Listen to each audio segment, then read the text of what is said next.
श्रीगणेशाय नमः। श्रीसाम्ब सदाशिवाय नमः। अथ संक्षिप्तरुद्रीपाठः। ध्यानम्। ॐ वन्दे देव उमापतिं सुरगुरुं वन्दे जगत्कारणं वन्दे पन्नगभूषणं मृगधरं वन्दे पशूनां पतिं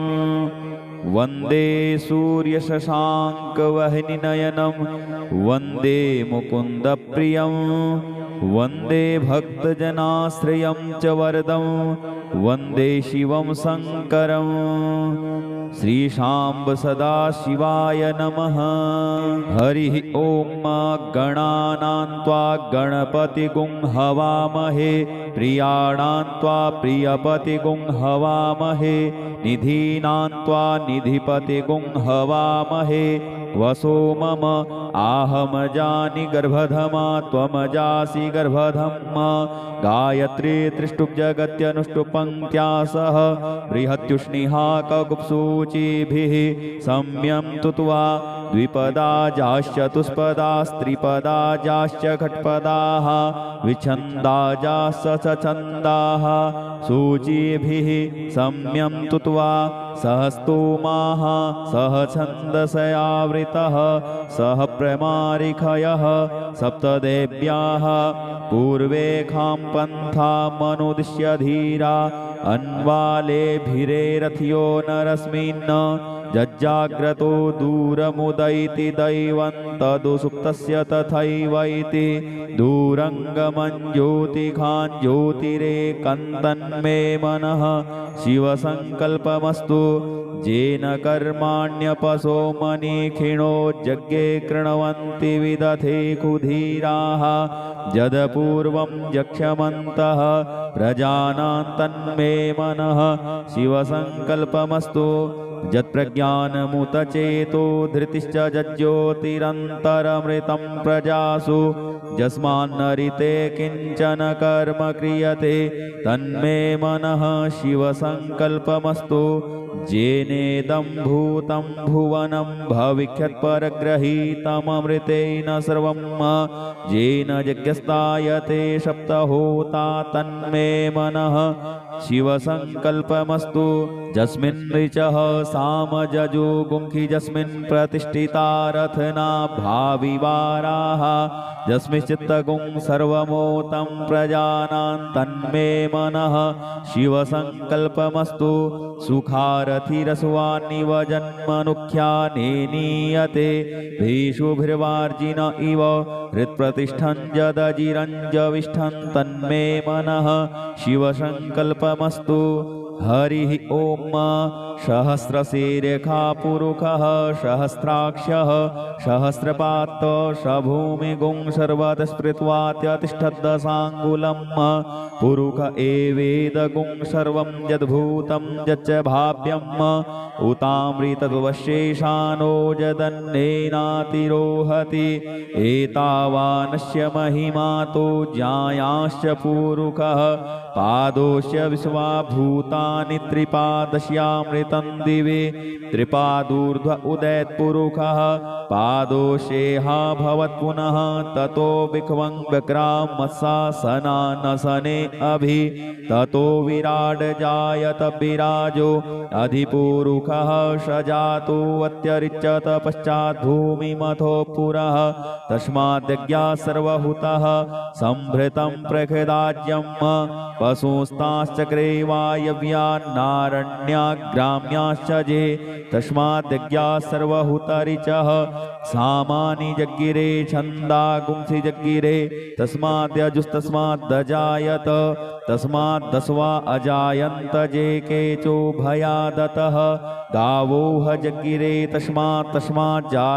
अजावयः तं यज्ञं बर्हिः प्रोक्षन् पुरुषं जातमग्रतः तेन देवा अयजन्त साध्यारिखजच्चजे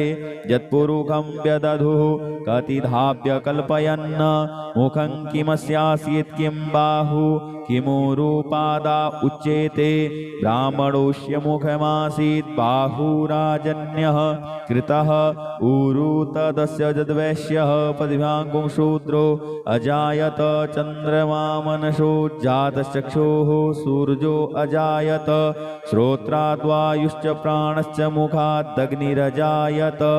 नाभ्या आसीदन्तरिक्षगुं श्रीष्णोर्द्यौः समवर्तत पदभ्यां भूमृदिशः श्रोत्रात् तथा लोकान् कल्पयन् यत्पुरुषेण हविखा देवा यज्ञमतन्वत वसन्तोष्यासीदाज्यं ग्रीष्म इद्मः शरद्धविः सप्तास्यासन् परिधयस्त्रिः सप्तसमिधः कृताः देवा यदज्ञन्तन्वानान् अबध्नन् पुरुखं पशुं यज्ञेन यज्ञमयजन्त देवास्तानि धर्माणि प्रथम न्यासन्न ते हनाकं महिमानः सचन्त यत्र पूर्वे साध्याः सन्ति देवाः अद्भ्यः संभृतः पृथिव्यैरसाश्च विश्वकर्मणः समवर्तताग्रे तस्य त्वष्टा विददद्रूपमेति तन्मर्तस्य देवत्वमाजानमग्रे वेदाहमेतं पुरुखं महान्तमादित्यवर्णन्तमशः परस्तात् तमेव विदित्वाति मृत्युमेति नान्यः पन्था विद्यते यनाय प्रजापतिश्चरति गर्भे अन्तरजायमानो बहुधा विजायते तस्य योनिं परिपश्यन्ति धीरास्तस्मिन् हतस्थुर्भुवनानि विश्वा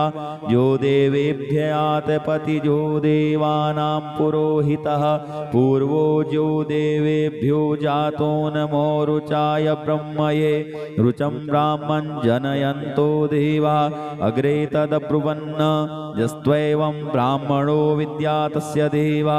असन्वसे श्रीश्च ते लक्ष्मीश्च पत्न्यां बहुरात्रे पार्श्वे नक्षत्राणि रूपमश्विनौ व्यात्तम् इष्णन्निखाण मुम्म इखाण सर्वलोकम् इखाण हरिः ॐ भूः ॐ भुवः ॐ स्वः ॐ नमस्ते रुद्रमन्यव उतोत इखवे नमः बाहुभ्यामुतते नमः जाते रुद्रशिवा तनूरघोरा पापकासिनी दयानस्तन्वा सन्तमया गिरिसन्ताभिचाकसेः जामिकुं गिरिसन्तहस्ते बिभर्षस्तवे शिवाङ्गिरिधृताङ्कुरुमाहि गुंसीः पुरुखं जगत शिवेन वचसा त्वा गिरिसाक्षात्पदामसि यथा नः सर्वमिज्जगदयक्ष्मगुं सुमना अशत अद्य वोचदधिवक्ता प्रथमो देव्योऽभिखक अहिश्च सर्वाञ्जं भयः सर्वास्य जातु धान्योद्धराचिः पराशुभ असौजस्ताम्रो अरुण उत बभ्रुः सुमङ्गलः जे चैनगुं रुद्रा अभितो दिक्षुश्रिताः सहस्रशो वैखा गुंहेड ईमहे असौजो वसर्पति नीलग्रीवो विलोहितः उतैनं गोपादृशन्नदृशन्नुदहार्जः सदृष्टो मृडयातिनः नमोऽस्तु नीलग्रीवाय सहस्राक्षाय मीलुखे अथौजे अस्य सत्त्वानो हन्तेभ्यो करन्नमः प्रमुञ्च धन्वनस्त्वमुभयोराज्ञोर्जाम् जास्यते हस्त इखवः पराता भगवो वप विजन्धनुः कपर्दिनो विशल्यो बाणवा उत अनेसन्नस्य जा इखव आभुरस्य निखङ्गधिः जाते हेत्रिमे दुष्टमहस्ते बभूवते धनुः तयास्मान् विश्वतस्त्वमयक्ष्मया परिभुज परिते धन्वनो हेतिरस्मान् वृणुक्तु विश्वतः अथौज इखुदिस्तवारे अस्मन्निधेहि तम् अवतत्य धनुष्टगुं सहस्राक्षशते खुदे निशीर्य शल्यानां मुखा शिवो नः सुमना भव नमस्त आयुधाय नातताय धिष्णवे उभाभ्यामुतते नमो बाहुभ्यां तव धन्वने मानो महान्तमुतमानो अर्भकं मान उक्ष्यन्तमुतमान उक्षितं मानो बधिः पितरं मोतमातरं मानः प्रियास्तन्नो रुद्ररेरिखः मानस्तो केतनये मान आयुखिमानो गोखुमानो अस्वैकुरीरिखः मानो वी वीरानुद्रभामिनो वधीर्हविखमन्तः शतमित्वा हवामहे ॐ श्वः ॐ भुवः ॐ भूः हरिः ॐ ऋचं वाचं प्रपद्ये मनोजजुः प्रपद्ये शामप्राणं प्रपद्ये चक्षुः श्रोत्रं प्रपद्ये वागोजः सहौजो मयि प्राणापानौ जन्मे छिद्रं चक्षुखो हृदयस्य मनसो वाति तृणं बृहस्पतिर्मे तद्दधातु शन्नो भवतु भुवनस्य जस्पतिः भूर्भुवः स्वः तत्सवितुर्वरेण्यं भर्गो देवस्य धीमहि धियो यो नः प्रचोदयात् कया नश्चित्र आभुवदूति सदा वृधः सखा कया सचिष्टया वृता कस्त्वा सत्यो मदानामगुंहिष्टो मत्सदन्धसः दृढाचिदारुजे वसु अभिखुणः सखीनामविता जरित्रिणां सतं भवास्योतिभिः कया त्वन्न ऊत्याभिप्रमन्दशे वृखन्न कया स्तोत्रिभ्य आभर इन्द्रो विश्वस्य राजति शन्नो अस्तु द्विपदे शञ्चतुष्पदे शन्नो मित्रः शंवरुणः सन्नो भवत्वर्जमा शन्न इन्द्रो बृहस्पतिः शन्नो विष्णुरुक्रमः सन्नो वातः पवतागुं शन्नस्तपतु सूर्यः सन्नः कनिक्रतद्देवः पर्जन्यो अभिवरेखतु अहानि सम्भवन्तु नः शगुं रात्रिः प्रतिधीयताम् सन्न इन्द्राग्नि भवतामवोभिः सन्न इन्द्रावरुणा रातहव्या शन्न इन्द्रापूखणा वाजसातौ शमिन्द्रा सोमा शुविताय संजोः सन्नो देवीरविष्टय आपो भवन्तु पीतये संजोरविस्रवन्तु नः श्योना पृथविनो भवानिक्षरान्निवेशनी जच्छानः शर्मशप्रथाः आपो हिष्टामयो भुवस्तान ऊर्जे दधातन महेरणाय चक्षसे जो वः शिवतमो रसस्य भाजयते हनः उशतीरिव मातरः तस्मा अरङ्गमामवोजशयाय जिन्वथ आपो जनजथाचनः द्यौः शान्तिरन्तरिक्षगुं शान्तिः पृथिवी शान्तिरापः शान्ति ओखधयः शान्तिः वनस्पतयः शान्तिर्विश्वे देवाः शान्तिर्ब्रह्म शान्तिः सर्वगुं शान्तिः शान्तिरेव शान्तिः क्षमा शान्तिरेधि धृते दृगुं हमा मित्रस्य मा चक्षुखा सर्वाणि भूतानि समीक्ष्यन्ताम् मित्रस्याहं चक्षुखा सर्वाणि भूतानि समीक्षे मित्रस्य चक्षुखा समीक्ष्यामहे धृते दृगुं हमा जोक्ते सन्दृशजीव्या संयोक्ते सन्दृशजीव्यासम् नमस्ते हरसे सोचिखे नमस्ते अस्त्वर्चिखे अन्यास्ते अस्मत्तपन्तु हेतयः पावको अस्मभ्यगुं शिवो भव नमस्ते अस्तु विद्युते नमस्ते स्तनैत्नवे नमस्ते भगवन्नस्तु यतः स्वः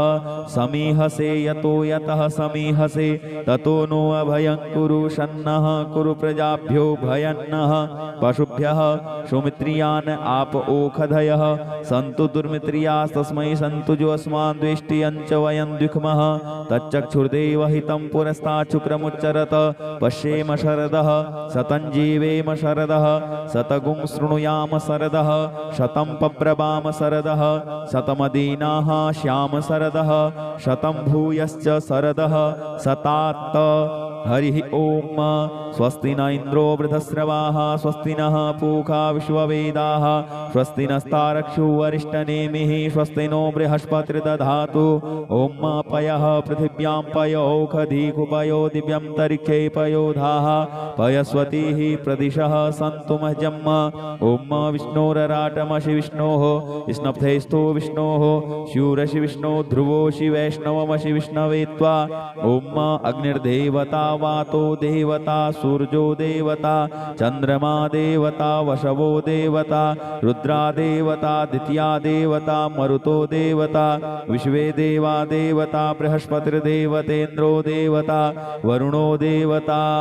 ओम सद्यो जातं प्रपद्यामि सद्यो जाताय वै नमो नमः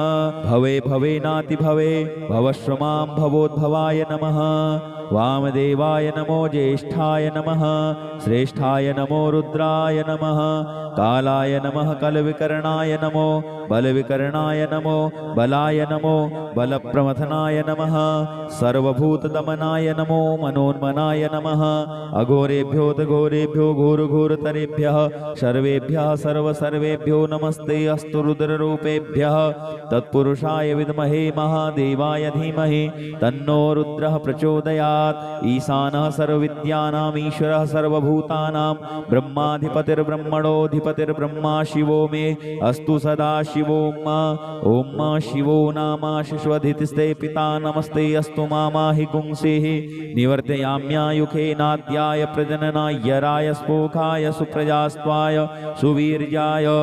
ॐ विश्वानि देव सवितर्दुरितानि पराशुव यद्भद्रं तन्नयाशुव ॐ द्यौः शान्तिरन्तरिक्षगुं शान्तिः पृथिवी शान्तिरापः शान्तिओषधयः शान्तिः वनस्पतयः शान्तिर्विश्वे देवाः शान्तिर्ब्रह्म शान्तिः सर्वगुं शान्तिः शान्तिरेव शान्तिः सामा शान्तिरेधि ॐ सर्वेखां वा एकवेदाना गुंग्रसो यस्साम सर्वेखां एवैनमेतद्वेदाना गुंग्रसेनाभिखिञ्चति हरिः ॐ गणानां त्वा गणपतिगुं हवामहे प्रियाणां त्वा प्रियपतिगुं हवामहे निधीनां त्वा निधिपतिगुं हवामहे वसो मम आहमजानि गर्भधमा त्वमजासि गर्भधम्मा गायत्री त्रिष्टुप्जगत्यनुष्टुपङ्क्त्या सह बृहत्युष्णिहा ककुप्सूचिभिः सम्यं तुत्वा द्विपदा जाश्चतुष्पदास्त्रिपदा जाश्च खट्पदाः विच्छन्दा जाश्चछन्दाः सूचिभिः सम्यं तुत्वा सहस्तोमाः सह छन्दसयावृतः सह प्रमारिखयः सप्तदेव्याः पूर्वेखां पन्थामनुदिश्य धीरा अन्वालेभिरेरथ्यो नरस्मिन् जज्जाग्रतो दूरमुदयति दैवं तदुसुप्तस्य तथैवैति दूरङ्गमं ज्योतिखां ज्योतिरेकन्तन्मे मनः शिवसङ्कल्पमस्तु येन कर्माण्यपसो मनीखिणो यज्ञे कृण्वन्ति विदधे कुधीराः यदपूर्वं यक्ष्यमन्तः प्रजानां तन्मे मनः शिवसङ्कल्पमस्तु यत्प्रज्ञानमुतचेतो धृतिश्च जज्ज्योतिरन्तरमृतं प्रजासु यस्मान्नरिते किञ्चन कर्म क्रियते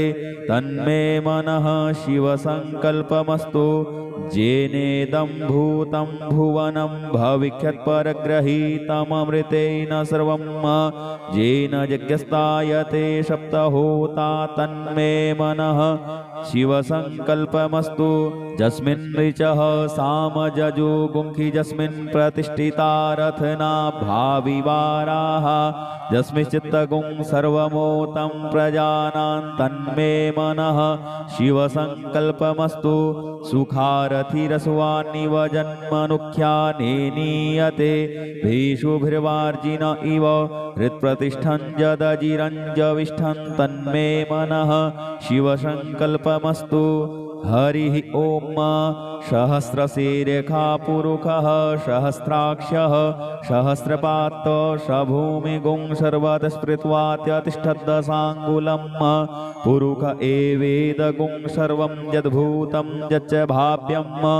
उतामृतद्वशेषानो यदन्नेनातिरोहति एतावानस्य महिमातो ज्यायाश्च पुरुषः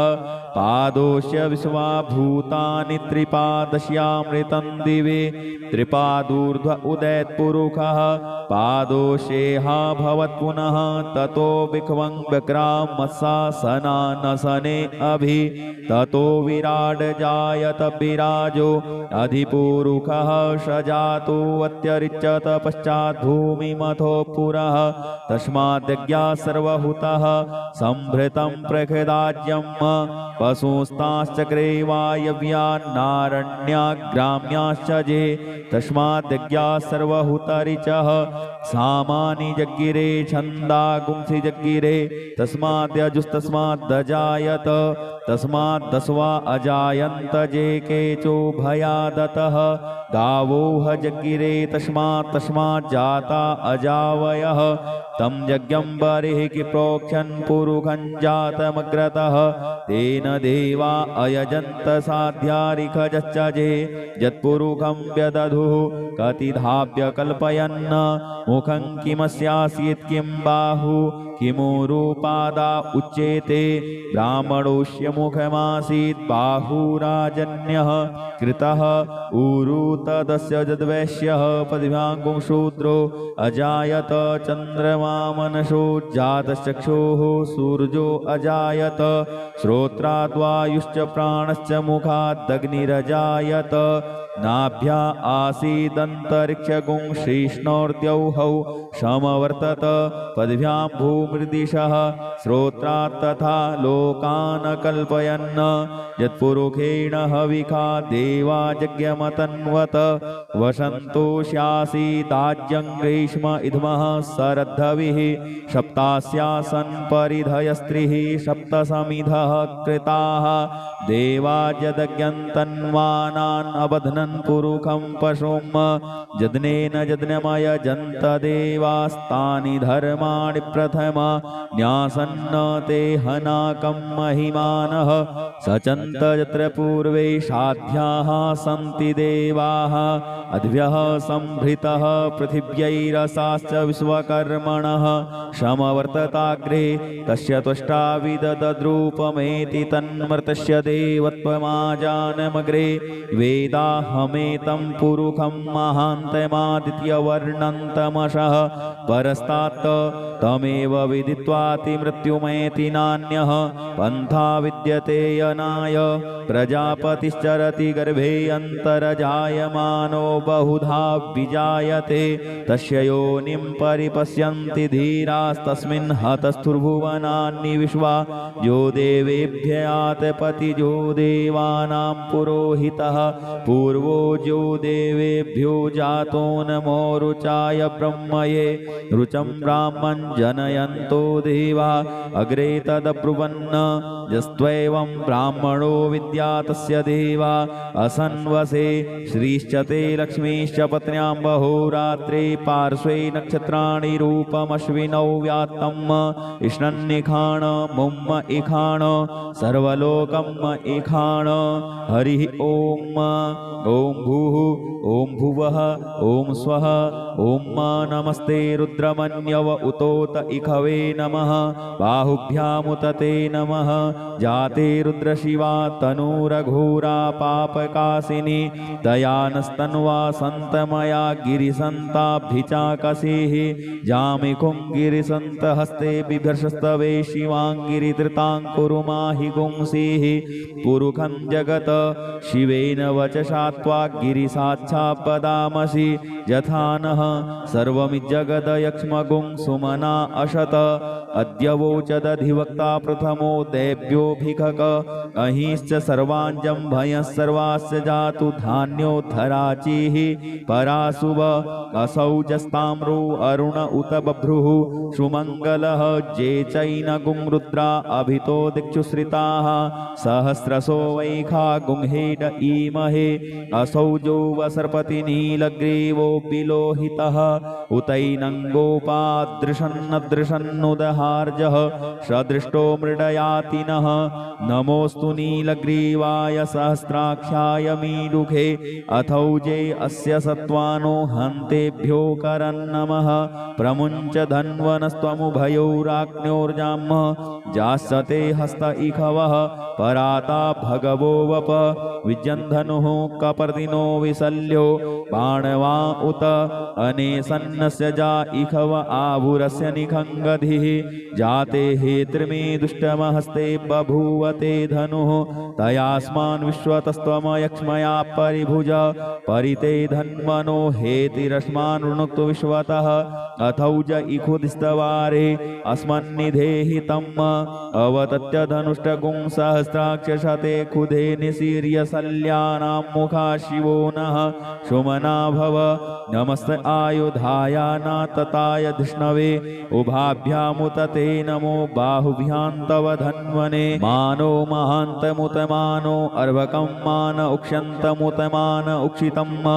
मानो बधिः पितरं मोतमातरं मानः प्रियास्तन्नो रुद्ररेरिखः मानस्तो केतनये मान आयुखिमानो गोखुमानो अस्वैकुरीरिखः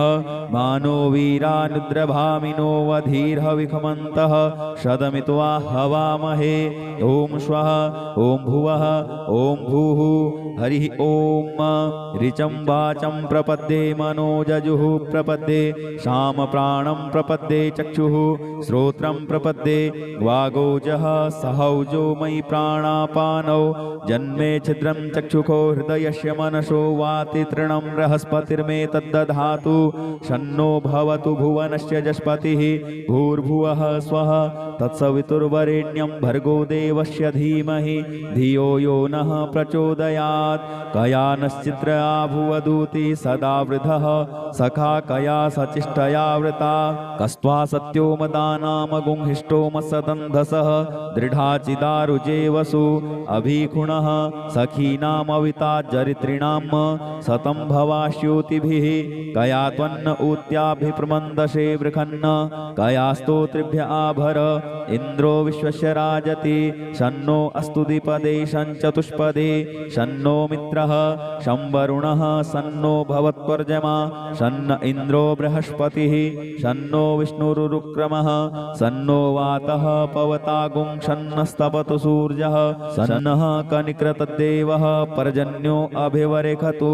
अहानि सम्भवन्तु नः शगुं रात्रिः प्रतिधीयताम् सन्न इन्द्राग्नि भवतामवोभिः सन्न इन्द्रावरुणा रातहव्या शन्न इन्द्रापूखणा वाजसातौ शमिन्द्रा सोमा सुविताय संजोः सन्नो देवीरविष्टय आपो भवन्तु पीतये संजोरविस्रवन्तु नः श्योना पृथविनो भवानिक्षरान्निवेशनी जच्छानः शर्मशप्रथाः आपो हिष्टामयो भुवस्तान ऊर्जे दधातन महेरणाय चक्षसे जो वः शिवतमोरसस्य भाजयते हनः उशतीरिव मातरः तस्मा अरङ्गमामवोजशयाय जिन्वथ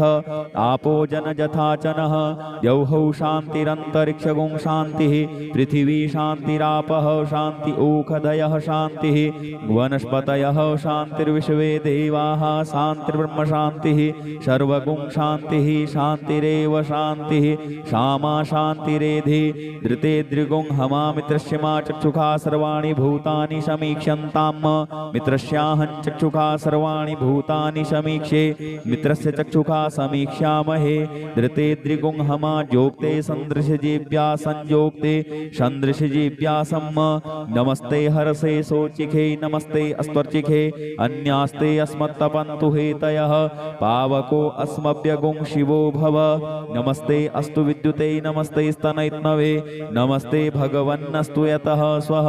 समीहसे यतो यतः समीहसे ततो नो अभयं कुरु शन्नः कुरु प्रजाभ्यो भयन्नः पशुभ्यः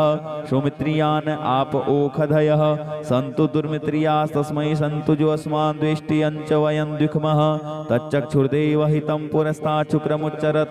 पश्येम शरदः शतं जीवेम शरदः शतगुं शृणुयाम शरदः शतं पब्रवाम शरदः शतमदीनाः श्याम शरदः शतं भूयश्च शरदः शतात् हरिः ॐ स्वस्ति न इन्द्रो वृधस्रवाः स्वस्ति नः पूषा विश्ववेदाः स्वस्ति नस्तारक्षो अरिष्टनेमिः स्वस्ति नो बृहस्पतिर्दधातु ॐ पयः पृथिव्यां पयोखधीकुपयो दिव्यन्तरिक्षे पयोधाः पयस्वतीः प्रदिशः सन्तु मह्यम् ॐ विष्णोरराटमसि विष्णोः स्नप्थेस्थो विष्णोः शूरसि विष्णो ध्रुवोषि वैष्णवमसि विष्णवे त्वा ॐ अग्निर्देवता वातो देवता सूर्यो देवता चन्द्रमा देवता वशवो देवता रुद्रा देवता द्वितीया देवता मरुतो देवता विश्वे देवा देवता बृहस्पतिर्देवतेन्द्रो देवता वरुणो देवता ॐ सद्यो जातं प्रपद्यामि सद्यो जाताय वै नमो नमः भवे भवेनाति भवे भवश्रमां भवोद्भवाय नमः वामदेवाय नमो ज्येष्ठाय नमः श्रेष्ठाय नमो रुद्राय नमः कालाय नमः कलविकरणाय नमो बलविकरणाय नमो बलाय नमो बलप्रमथनाय नमः सर्वभूतदमनाय नमो मनोन्मनाय नमः अघोरेभ्योऽघोरेभ्यो घोरघोरतरेभ्यः सर्वेभ्यः सर्वसर्वेभ्यो नमस्ते अस्तु रुद्ररूपेभ्यः तत्पुरुषाय विद्महे महादेवाय धीमहि तन्नो रुद्रः प्रचोदयात् ईशानः सर्वविद्यानाम् ईश्वरः सर्वभूतानां ब्रह्माधिपतिर्ब्रह्मणोऽधिपतिर्ब्रह्मा शिवो मे अस्तु सदा शिवो ॐ शिवो नामाशिष्वधितिस्ते पिता नमस्ते अस्तु मामाहि गुंसेः निवर्तयाम्यायुखेनाद्याय प्रजननाय राय स्पोखाय सुप्रजास्त्वाय सुवीर्याय ॐ विश्वानि देव सवितर्दुरितानि पराशुव यद्भद्रं तन्नयाशुव ॐ द्यौः शान्तिरन्तरिक्षगुं शान्तिः पृथिवी शान्तिरापः शान्तिओखधयः शान्तिः वनस्पतयः शान्तिर्विश्वे देवाः शान्तिर्ब्रह्म शान्तिः सर्वगुं शान्तिः शान्तिरेव शान्तिः सामा शान्तिरेधि ॐ सर्वेखां वा एकवेदाना गुंग्रसो यस्साम सर्वेखां एवैनमेतद्वेदाना गुंग्रसेनाभिखिञ्चति हरिः ॐ गणानां त्वा गणपतिगुं हवामहे प्रियाणां त्वा प्रियपतिगुं हवामहे निधीनां त्वा निधिपतिगुं हवामहे वसो मम आहमजानि गर्भधमा त्वमजासि गर्भधम्मा गायत्री त्रिष्टुप्जगत्यनुष्टुपङ्क्त्या सह बृहत्युष्णिहाककुप्सूचिभिः सम्यं तुत्वा द्विपदाजाश्चतुष्पदास्त्रिपदाजाश्च खट्पदाः विच्छन्दाजाश्च सछन्दाः सूचिभिः सम्यं तुत्वा सहस्तोमाः सह छन्दसयावृतः सह प्रमारिखयः सप्तदेव्याः पूर्वेखां पन्थामनुदिश्य धीरा अन्वालेभिरेरथ्यो नरस्मिन् जज्जाग्रतो दूरमुदैति दैवं तदुसुप्तस्य तथैवैति दूरङ्गमं ज्योतिखां ज्योतिरेकन्तन्मे मनः शिवसङ्कल्पमस्तु येन कर्माण्यपसो मनीखिणो यज्ञे कृण्वन्ति विदधे कुधीराः यदपूर्वं यक्ष्यमन्तः प्रजानां तन्मे मनः शिवसङ्कल्पमस्तु यत्प्रज्ञानमुतचेतो धृतिश्च जज्ज्योतिरन्तरमृतं प्रजासु यस्मान्नरिते किञ्चन कर्म क्रियते तन्मे मनः शिवसङ्कल्पमस्तु येनेदं भूतं भुवनं भविष्यत्परग्रहीतममृतेन सर्वं येन यज्ञस्तायते सप्तहोता तन्मे मनः शिवसङ्कल्पमस्तु यस्मिन् ऋचः सामजजो गुंखि यस्मिन् प्रतिष्ठिता रथना भाविवाराः यस्मिश्चित्तगुं सर्वमोतं प्रजानां तन्मे मनः शिवसङ्कल्पमस्तु सुखारथिरस्वान्निव जन्मनुख्याने नीयते भीषुभिर्वार्जिन इव हृत्प्रतिष्ठं जदजिरञ्जविष्ठं तन्मे मनः शिवसङ्कल्पमस्तु हरिः ॐ सहस्रशीर्षा पुरुषः सहस्राक्षः सहस्रपात् स भूमिगुं सर्वतः स्मृत्वात्यतिष्ठद्दशाङ्गुलम् पुरुष एवेदगुं सर्वं यद्भूतं यच्च भाव्यम् उतामृतद्वशेषानो यदन्नेनातिरोहति एतावानस्य महिमा तो ज्यायाश्च पुरुषः पादोस्य विश्वाभूतानि त्रिपादस्यामृतं दिवे त्रिपादूर्ध्व उदैत्पुरुषः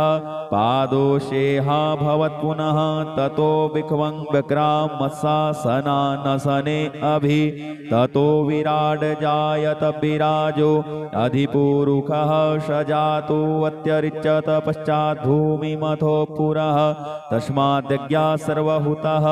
संभृतं प्रखदाज्यम् पशुस्ताश्चक्रे वायव्यान्नारण्याग्राम्याश्च जे तस्माद्यज्ञा सर्वहुतरिचः सामानि जग्गिरे छन्दागुंसि जग्गिरे तस्माद्यजुस्तस्माद्दजायत तस्माद्दस्वा अजायन्त जे केचो भयादतः गावोह जग्गिरे तस्मात् अजावयः तं यज्ञं बर्हिः प्रोक्षन् पुरुषं जातमग्रतः तेन देवा अयजन्त साध्यारिखजच्चजे यत्पुरुषं व्यदधुः कतिधाप्य कल्पयन् मुखं किमस्यासीत् किं बाहु किमुरुपादा उच्येते ब्राह्मणोऽस्य मुखमासीत् बाहुराजन्यः कृतः ऊरु तदस्य यद्वैश्यः पद्भ्यां शूद्रो अजायत चन्द्रमा मनसो जातश्चक्षुः सूर्यो अजायत श्रोत्राद्वायुश्च प्राणश्च मुखादग्निरजायत नाभ्या आसीदन्तरिक्षगुं श्रीष्णोर्द्यौहौ समवर्तत पद्भ्यां भूमृदिशः श्रोत्रात् तथा लोकान् कल्पयन् यत्पुरुषेण हविखा देवा यज्ञमतन्वत वसन्तोष्यासीदाज्यं ग्रीष्म इद्मः सरद्धविः सप्तास्यासन् परिधयस्त्रिः सप्तसमिधः कृताः देवा यदज्ञन्तन्वानान् अबध्नन् पुरुषं पशुं यज्ञेन यज्ञमयजन्त देवास्तानि धर्माणि प्रथम न्यासन्न ते हनाकं महिमानः सचन्त यत्र पूर्वे साध्याः सन्ति देवाः अद्भ्यः संभृतः पृथिव्यैरसाश्च विश्वकर्मणः समवर्तताग्रे तस्य त्वष्टा विददद्रूपमेति तन्मर्तस्य देवत्वमाजानमग्रे वेदाहमेतं पुरुषं महान्तमादित्यवर्णन्तमशः परस्तात् तमेव विदित्वाति मृत्युमेति नान्यः पन्था विद्यते यनाय प्रजापतिश्चरति गर्भे अन्तरजायमानो बहुधा विजायते तस्य योनिं परिपश्यन्ति धीरास्तस्मिन् हतस्थुर्भुवनानि विश्वा यो देवेभ्यात् पतिजो देवानां पुरोहितः पूर्वो जो देवेभ्यो जातो नमो रुचाय ब्रह्मये रुचं ब्राह्मं जनयन्तो देवा अग्रे तदब्रुवन् यस्त्वैवं ब्राह्मणो विद्या तस्य देवा असन्वसे श्रीश्च ते लक्ष्मीश्च पत्न्यां बहुरात्रे पार्श्वे नक्षत्राणि रूपमश्विनौ व्यात्तम् इष्णन्निखाण मुम्म इखाण सर्वलोकम् इखाण हरिः ॐ भूः ॐ भुवः ॐ स्वः ॐ नमस्ते रुद्रमन्यव उतोत इखवे नमः बाहुभ्यामुतते नमः जाते रुद्रशिवा तनूरघोरा पापकासिनी दयानस्तन्वा सन्तमया गिरिसन्ताभिचाकसेः जामिकुं गिरिसन्तहस्ते बिभर्षस्तवे शिवाङ्गिरिधृताङ्कुरुमाहि गुंसीः पुरुखं जगत शिवेन वचसा त्वा गिरिसाक्षापदामसि यथा नः सर्वमिज्जगदयक्ष्मगुं सुमना अशत अद्य वोचदधिवक्ता प्रथमो देव्योऽभिखक अहिश्च सर्वाञ्जं भयः सर्वास्य जातु धान्योद्धराचिः पराशुभ असौजस्ताम्रो अरुण उत बभ्रुः सुमङ्गलः जे चैनगुं रुद्रा अभितो दिक्षुश्रिताः सहस्रशो वैखा गुंहेड ईमहे असौजो वसर्पति नीलग्रीवो विलोहितः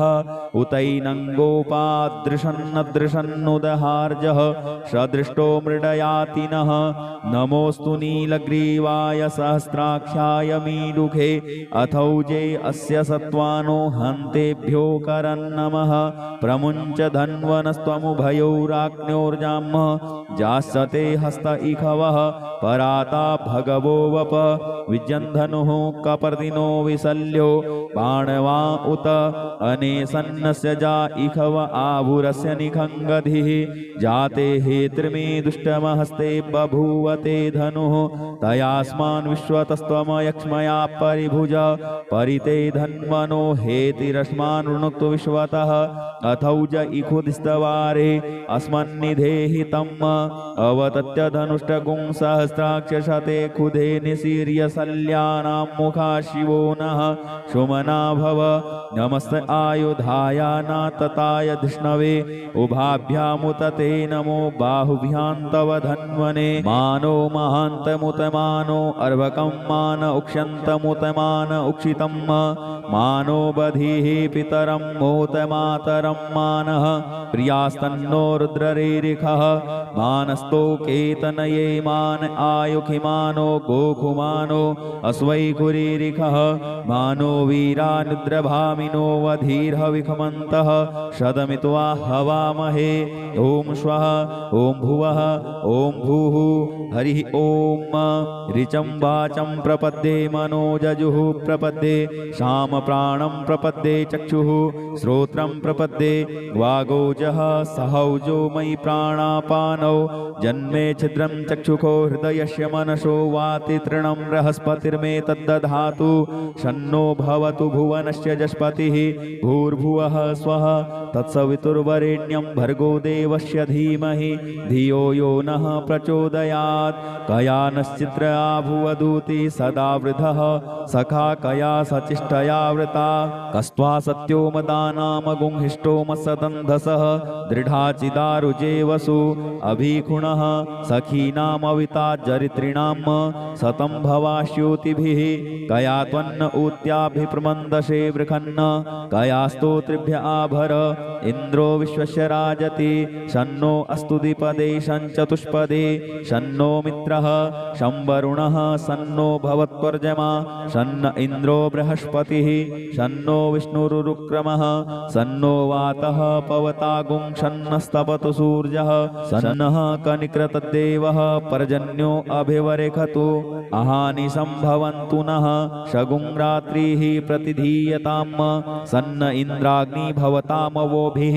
सन्न इन्द्रावरुणा रातहव्या शन्न इन्द्रापूखणा वाजसातौ शमिन्द्रा सोमाशुविताय संजोः सन्नो देवीरविष्टय आपो भवन्तु पीतये संजोरविस्रवन्तु नः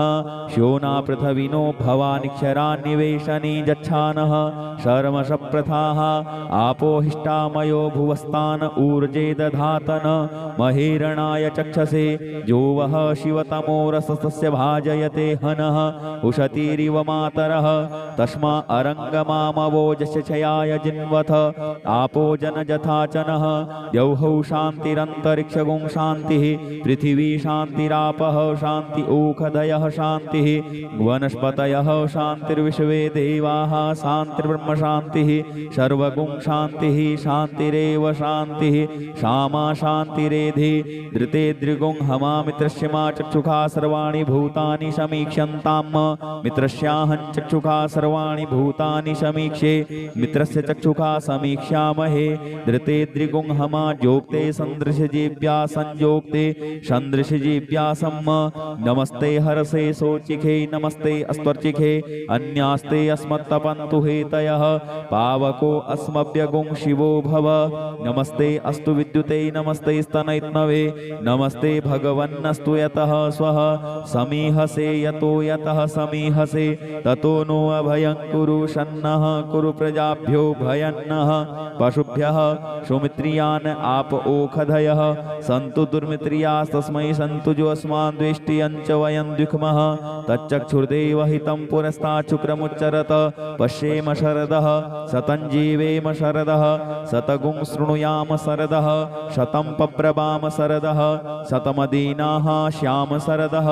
शतं भूयश्च शरदः शतात्त हरिः ओम स्वस्ति न इंद्रो वृधस्रवाः स्वस्ति नः पूषा विश्ववेदाः स्वस्ति नस्तारक्षो अरिष्टनेमिः स्वस्ति नो बृहस्पतिर्दधातु ओम पयः पृथिव्यां पयोखधीकुपयो दिव्यं तरिक्षे पयोधाः पयस्वतीः प्रदिशः सन्तु मह्यम् ओम विष्णोरराटमशि विष्णोः स्नप्धेस्थो विष्णोः शूरशि विष्णो ध्रुवोषि वैष्णवमशि विष्णवे त्वा ओम अग्निर्देवता वातो देवता सूर्यो देवता चंद्रमा देवता वशवो देवता रुद्रा देवता द्वितीया देवता मरुतो देवता विश्वे देवा देवता बृहस्पतिर्देवतेन्द्रो देवता वरुणो देवता ओम सद्यो जातं प्रपद्यामि सद्यो जाताय वै नमो नमः भवे भवे नाति भवे भवश्रमां भवोद्भवाय नमः वामदेवाय नमो ज्येष्ठाय नमः श्रेष्ठाय नमो रुद्राय नमः कालाय नमः कलविकरणाय नमो बलविकरणाय नमो बलाय नमो बलप्रमथनाय नमः सर्वभूतदमनाय नमो मनोन्मनाय नमः अघोरेभ्यो घोरघोरतरेभ्यः सर्वेभ्यः सर्वसर्वेभ्यो नमस्ते अस्तु रुद्ररूपेभ्यः तत्पुरुषाय विद्महे महादेवाय धीमहि तन्नो रुद्रः प्रचोदयात् ईशानः सर्वविद्यानाम् ईश्वरः सर्वभूतानां ब्रह्माधिपतिर्ब्रह्मणोऽधिपतिर्ब्रह्मा शिवो मे अस्तु सदा शिवो ओम शिवो नामाशिष्वधितिस्ते पिता नमस्ते अस्तु मामाहि गुंसिः निवर्तयाम्यायुखेनाद्याय प्रजननाय राय स्पोखाय सुप्रजास्त्वाय सुवीर्याय ओम विश्वानि देव सवितर्दुरितानि पराशुव यद्भद्रं तन्नयाशुव ओम द्यौहौ शान्तिरन्तरिक्षगुं शान्तिः पृथिवी शान्तिरापः शान्तिओखधयः शान्तिः वनस्पतयः शान्तिर्विश्वे देवाः शान्तिर्ब्रह्म शान्तिः सर्वगुं शान्तिः शान्तिरेव शान्तिः सामा शान्तिरेधि ओम सर्वेखां वा एकवेदाना गुंग्रसो यस्साम सर्वेखां एवैनमेतद्वेदाना गुंग्रसेनाभिखिञ्चति हरिः ओम ऋचं वाचं प्रपद्ये मनोजजुः प्रपद्ये शाम प्राणं प्रपद्ये चक्षुः श्रोत्रं प्रपद्ये वागोजः सहौजो मयि प्राणापानौ जन्मे छिद्रं चक्षुखो हृदयस्य मनसो वाति तृणं बृहस्पतिर्मे तद्दधातु शन्नो भवतु भुवनस्य जस्पतिः भूर्भुवः स्वः तत्सवितुर्वरेण्यं भर्गो देवस्य धीमहि धियो यो नः प्रचोदयात् कया नश्चित्र आभुवदूति सदा वृधः सखा कया सचिष्टया वृता कस्त्वा सत्योमदानामगुंहिष्टोमसदन्धसः दृढाचिदारुजे वसु अभीखुणः सखीनामविता जरित्रिणां शतं भवास्योतिभिः कया त्वन्न ऊत्याभिप्रमन्दशे वृखन्न कया स्तोत्रिभ्य आभर इन्द्रो विश्वस्य राजति शन्नो अस्तु द्विपदे शञ्चतुष्पदे शन्नो मित्रः शंवरुणः शन्नो भवत्वर्जमा शन्न इन्द्रो बृहस्पतिः शन्नो विष्णुरुक्रमः शन्नो वातः पवतागुं शन्नस्तपतु सूर्यः शन्नः कनिक्रतदेवः पर्जन्यो अभिवरेखतु अहानि सम्भवन्तु नः शगुं रात्रिः प्रतिधीयताम् सन्न इन्द्राग्नि भवतामवोभिः सन्न इन्द्रावरुणा रातहव्या शन्न इन्द्रापूखणा वाजसातौ शमिन्द्रा सोमा सुविताय संजोः सन्नो देवी रविष्टय आपो भवन्तु पीतये संजो रविः स्रवन्तु नः श्योना पृथविनो भवानिक्षरान्निवेशने गच्छानः शर्मशप्रथाः आपोहिष्टामयो भुवस्तान ऊर्जे दधातन महेरणाय चक्षसे जो वः शिवतमो रसस्य भाजयते हनः उशतीरिव मातरः तस्मा अरङ्गमामवोजशयाय जिन्वथ आपो जनजथाचनः द्यौहौ शान्तिरन्तरिक्षगुं शान्तिः पृथिवी शान्तिरापः शान्ति ओखदयः शान्तिः वनस्पतयः शान्तिर्विश्वे देवाः शान्तिर्ब्रह्म शान्तिः सर्वगुं शान्तिः शान्तिरेव शान्तिः क्षमा शान्तिरेधि धृते दृगुं हमामित्रस्य मा चक्षुषा सर्वाणि भूतानि समीक्ष्यन्ताम् मित्रस्याहं चक्षुषा सर्वाणि भूतानि समीक्षे मित्रस्य चक्षुषा समीक्ष्यामहे धृते दृगुं हमा जोक्ते सन्दृशजीव्या संयोक्ते सन्दृशजीव्यासम् नमस्ते हरसे सोचिखे नमस्ते अस्त्वर्चिखे अन्यास्ते अस्मत्तपन्तु हेतयः पावको अस्मभ्यगुं शिवो भव नमस्ते अस्तु विद्युते नमस्ते स्तनैत्नवे नमस्ते भगवन्नस्तु यतः स्वः समीहसे यतो यतः समीहसे ततो नो अभयं कुरु शन्नः कुरु प्रजाभ्यो भयन्नः पशुभ्यः सुमित्रियान् आप ओखधयः सन्तु दुर्मित्रियास्तस्मै सन्तु जो अस्मान् द्वेष्टियञ्च वयं द्विक्मः तच्चक्षुर्देव हितं पुरस्ताच्छुक्रमुच्चरत पश्येम शरदः शतं जीवेम शरदः शतगुं शृणुयाम शरदः शतं पब्रवाम शरदः